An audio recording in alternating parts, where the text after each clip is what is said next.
What's up, guys? This is also being put on Facebook. So we don't react to some fucking dope stuff.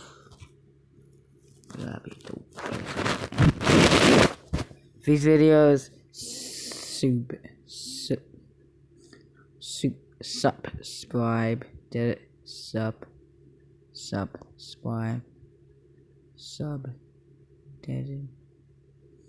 no, I know I should have been. 50 pages to turn around. No, this was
What?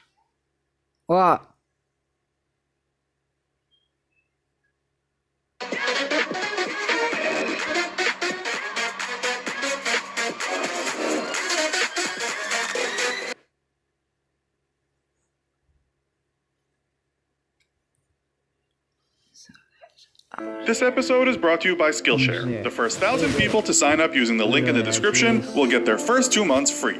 According to the New York Times, at least 108 million people have been killed in wars in the 20th century. The First World War started in Europe and lasted more than 4 years from 1914 to 1918, with 7 million civilians and 10 million military personnel losing their lives. The Second World War lasted for 6 years, from 1939 to 1945, with deaths ranging from 50 million to more than 80 million. Both of these wars were catastrophic, but could it happen again? That's what we'll find out in this episode of the Infographic Show. What are the chances of World War III? Wars can break out for a number of reasons. World War I arguably started when Archduke Franz Ferdinand of Austria was assassinated on June 28, 1914. This was the immediate cause, but there were a series of events which triggered the 4-year-long war.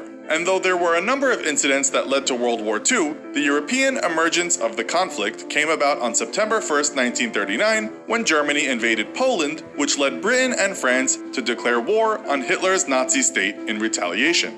A third world war could come about through a US-Russia dispute, or possibly US-China. And of course, North Korea, which has been the hot topic in the press right now after President Trump's historic meeting with North Korean leader Kim Jong-un. Hopefully that's made it less likely that a war with North Korea will happen anytime soon. A recent New York Post article featured the words of Russian President Vladimir Putin, who said, The understanding that a third world war could be the end of civilization should restrain us from taking extreme steps on the international arena that are highly dangerous for modern civilization. This was during his annual televised call-in show where he fields questions from the public. When you mention the words World War III, you can't help but think of nuclear weapons, as it's likely a third world war would be a nuclear one. Before we explore how a nuclear war might play out, let's first take a brief look back at the history of nuclear weapons development. The world's first nuclear weapons explosion was on July 16, 1945, in New Mexico, when the United States tested its first nuclear bomb. It was only 3 weeks later, on August 6, 1945, that the United States dropped an atomic bomb on the Japanese city of Hiroshima. It killed or wounded nearly 130,000 people, and 3 days later, the United States bombed Nagasaki, which killed 74,000 people and injured another 75,000. These two events marked the end of World War II. Because this was back at the beginning of nuclear weapons development, and with only one side having nuclear capability, there was no retaliation.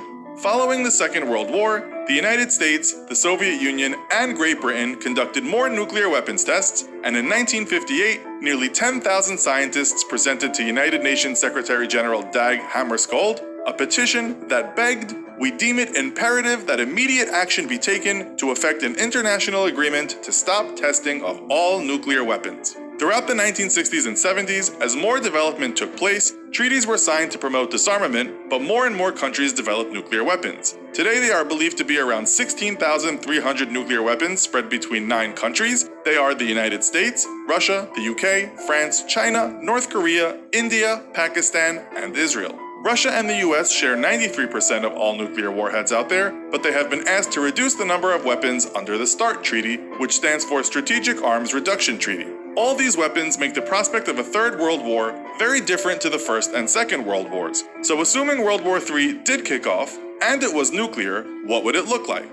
HuffPost has launched HuffPost Apocalypse, a project that aims to investigate what an apocalypse would mean for humanity, and to support this, have been doing their own research and analysis into what the effects of a nuclear war might be. In a recent article, they proposed 2 scenarios. The first, a global nuclear war centered on a US and Russia conflict. In this scenario, at between 1,800 and 3,000 large warheads would be fired at nuclear weapon launch sites, ports, major industry command centers, power stations, and densely populated areas. The other potential area of tension that could spark a conflict is between India and Pakistan. This scenario would be on a much smaller scale, with around 100 smaller nuclear weapons being used out of stockpiles of around 200, with strikes on densely populated supercities such as Delhi and Karachi. But it's possible that it could lead to a larger conflict with other countries becoming involved. What would the fallout be? When these bombs are dropped, there would be intense nuclear radiation and a blinding flash brighter than the sun, a fierce fireball, and a massive blast wave that would kill thousands.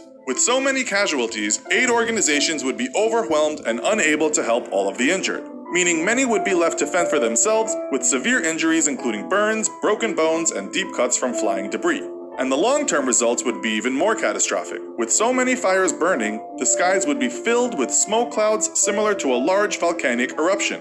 These would block out the sun, which would cause the atmosphere and Earth to cool, resulting in what's known as a nuclear winter. The latest climate models suggest that the use of a few tens to 100 of the smaller nuclear weapons in the India-Pakistan scenario would cause severe frosts, drought, and famine, which would last up to 10 years and stretch across the entire northern hemisphere. In the bigger America-Russia scenario, there would be a long-lasting cold period with a global reach. It would go on for a decade or more and could be likened to a mini ice age. Talk of a third world war has been going on for years, much of the fear driven by the Cold War tensions between Russia and America, which lasted from 1947 to 1991.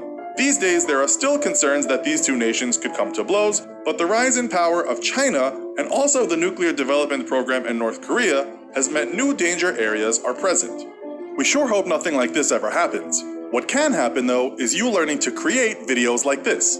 If you've never animated using Adobe After Effects before, we suggest taking a Skillshare class called After Effects for Beginners, Get Started with Motion Graphics. This class is just one of the 20,000 classes offered by Skillshare, an online learning community with classes in editing, graphic design, animation, and more. The first 1,000 people to visit Skillshare.com/infographics20 or to click the link in the description will receive premium membership for 2 months completely free. Will there be a third world war? Let us know your thoughts in the comments. Also, be sure to check out our other video called Russian Soldiers versus US Soldiers, How Do They Compare? Thanks for watching, and as always, don't forget to like, share, and subscribe. See you next time!